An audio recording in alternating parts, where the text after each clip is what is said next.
action. All right. How do I look? Nice and greasy? Yeah, yeah. All right, so let me get this off of here. I'll lose that.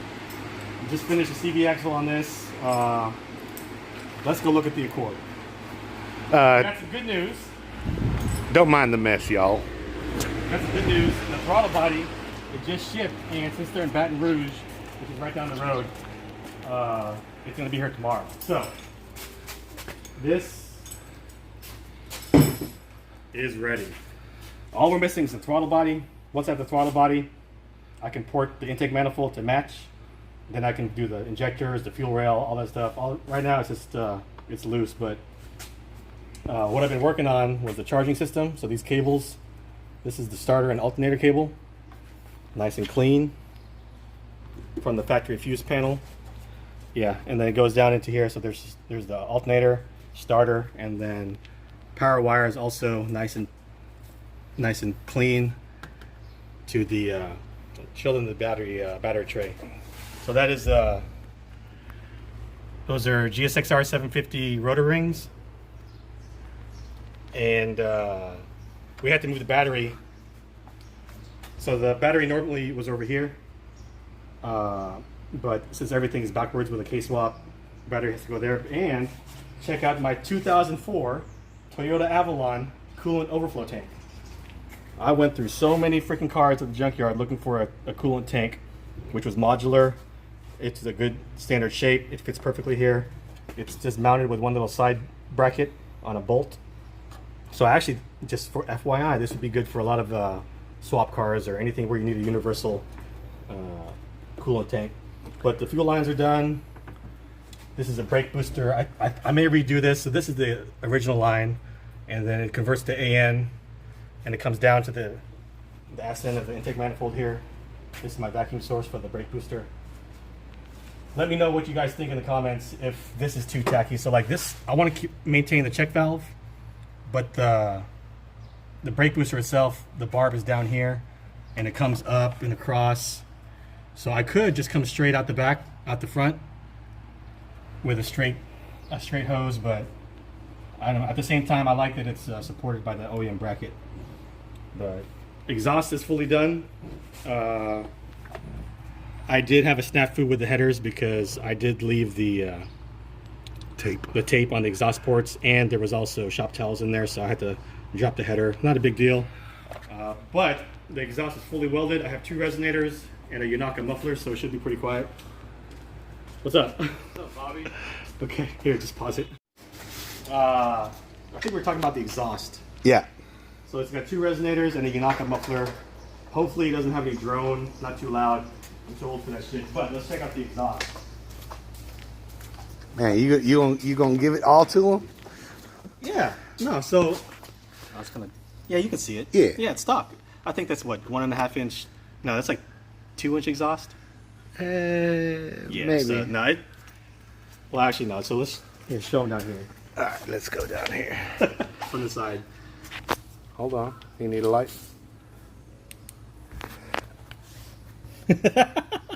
Gotcha, bitch. Okay, so this is a full 3-inch exhaust, and then this is just the front cover off the stock muffler. It's just sitting there, so I'm gonna have to put a turn down and out to the side a little bit, just so it doesn't drone or put fumes in the cab.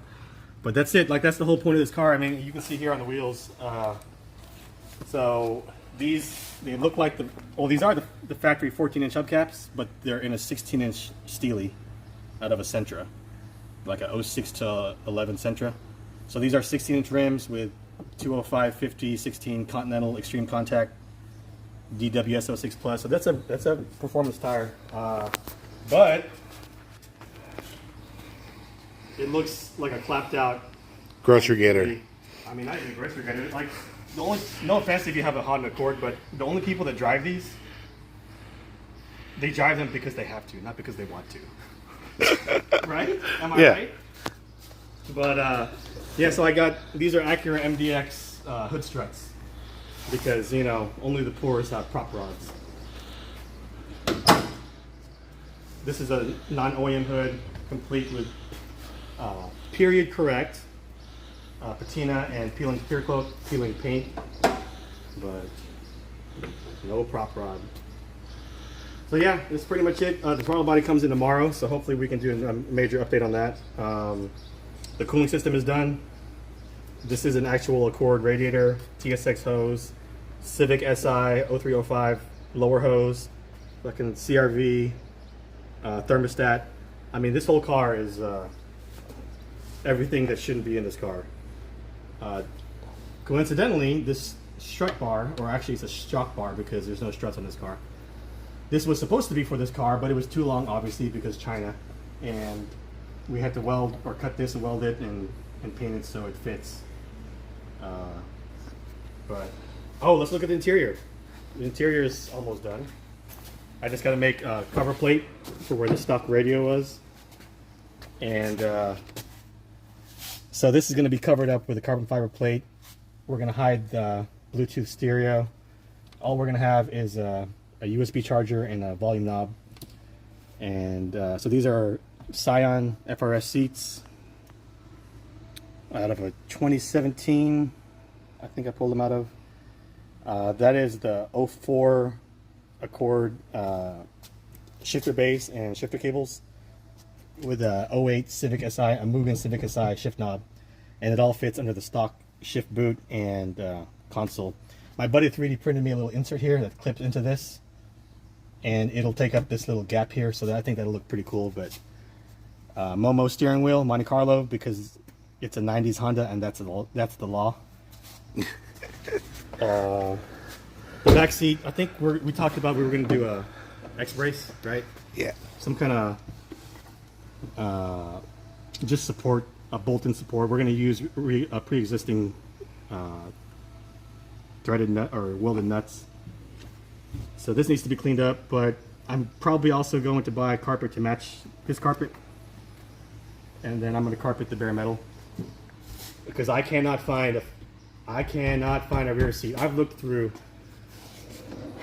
It's got to be over easily 20 Accords at the junkyard, and not a single one has a seat that's worth putting it back in this car. Well, if anybody following this has a lead on some, followers. yeah, it doesn't matter. Hey, one out of the 200. Yeah, so I think CD Accord back seat will also fit. The CD Accord is the 94 to 97, but even then, that's still a 30-year-old car, so you can't find them. Yeah, so the last thing I really need to do is figure out this intake system, but of course I need the throttle body. I'm probably just gonna do something like this. Or you know what? Just roll it up like that, and we'll cut a hole in the hood. No, it's not gonna look stock anymore. I went through great lengths to make this car look as stock as possible. And I really want to change the hood and the fenders because this is not OEM. But I mean, it's going to be hard to. The one thing I hate about these patina cars, like those old Chevys or whatever, like Chevelles. I mean, a Chevelle will always be cool, but when you have a fake patina paint job on it, I think it's slightly less cool. And if you do that to something like this, it's already not a cool car, so then it's just not cool at all. I have been trying to find this sticker. This is the Texas Secede sticker, because this is actually pretty neat. The car came with that. Whenever I replace the windshield, I'm going to want to put that back on the car. Yeah, this car hasn't been registered for 13 years. Yeah. So, but as long as the inside is clean, that's all that matters. The headliner is still in good shape. The aroma is not, it's only mild. but yeah. Yeah, so personally, I would keep that inspection sticker. But I think when I get my new one, I'm going to have to, well, no, I'll just show it to him in the glove box. Yeah. Yeah, because like on the Fiesta, I don't ever change the sticker. And then the cop pulled me over and he's like, well, your registration is expired in 2019. Well, no, I have the sticker in the glove box. Sir, you need to replace that. I'm like, you can't ticket me. I didn't tell him that, but you can't ticket me because my car is registered. Anyway. We're gonna need to get a gimbal. Yeah. Or you just need to take your Bengay because that's why the camera shakes so much, because your joints are just all rickety. I'm gonna stop being your fucking cameraman. That's the fucking way to do. Well, it's the first time you've ever been my cameraman. Anyway, so yeah, that's the car. And we will do another update once the throttle body's on. And oh yeah, so once the throttle body's here, I can finish up all this. The wiring is pretty much done. Most of the wires I already have plugged in. What about fuel pump? Stock fuel pump right now. The stock fuel pump will be fine for naturally aspirated. I do have a Quantum 340 liter per hour fuel pump. I just don't want to put it in. I'm too lazy because I got on this car you got to drop the tank. Now look how stupid this is.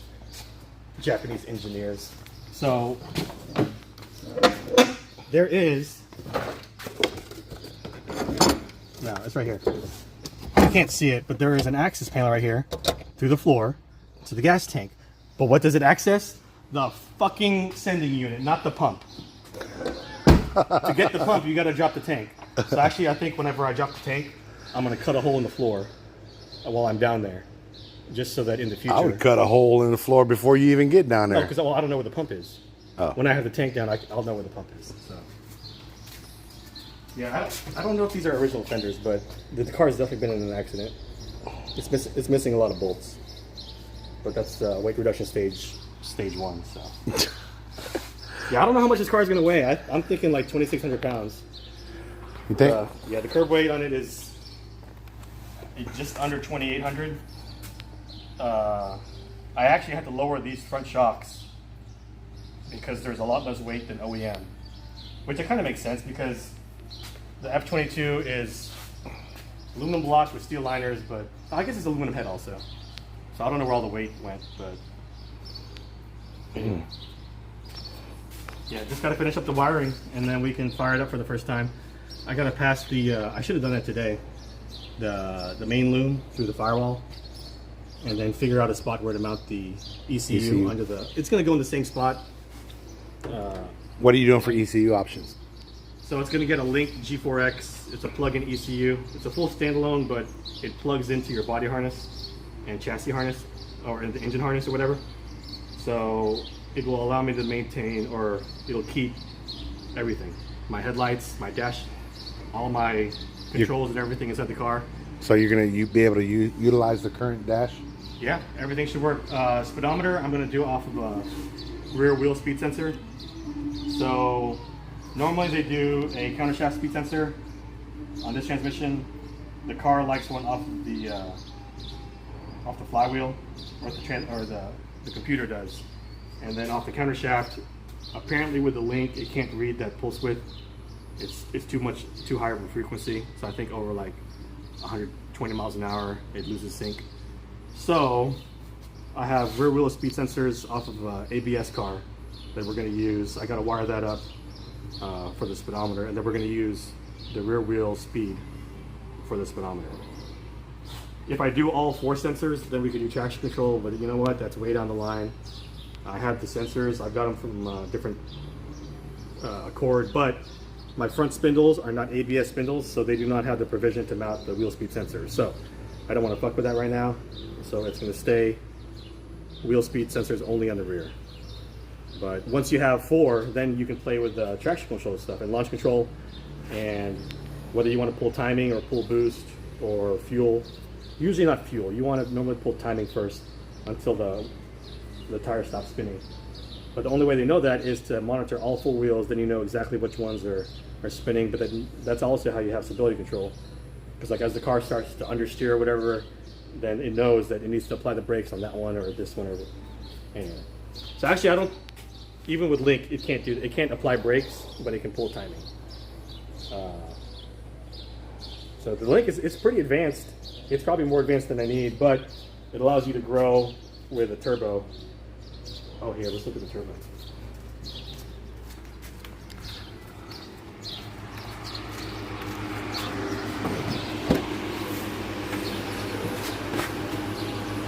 Ugh. So this is what's gonna go in here. I'm trying to decide if I'm going to just put it on this motor, unopened, or if I'm going to build another motor. Oh no, I am going to build another motor. We're going to go tomorrow to get a short block. So I have the manifold. It's not here. Actually, it's in the trunk. But this is a 3576 Garrett ball bearing turbo. So it would be rude to put it on a stock motor, and I think it would actually, it's kind of too big for a stock motor. So Full send it. yeah, built motor, K24 bottom end, probably a K20 head, and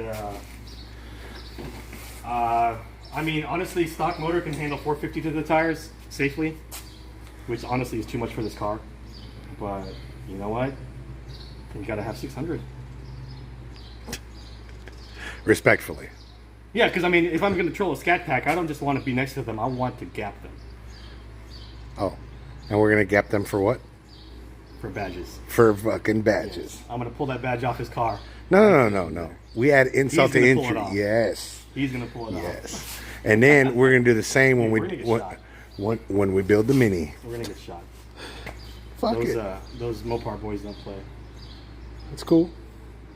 All right. Anyways, that video is long enough. That's our update, and we will update again when the throttle body's on, the intake is on. It'll look complete.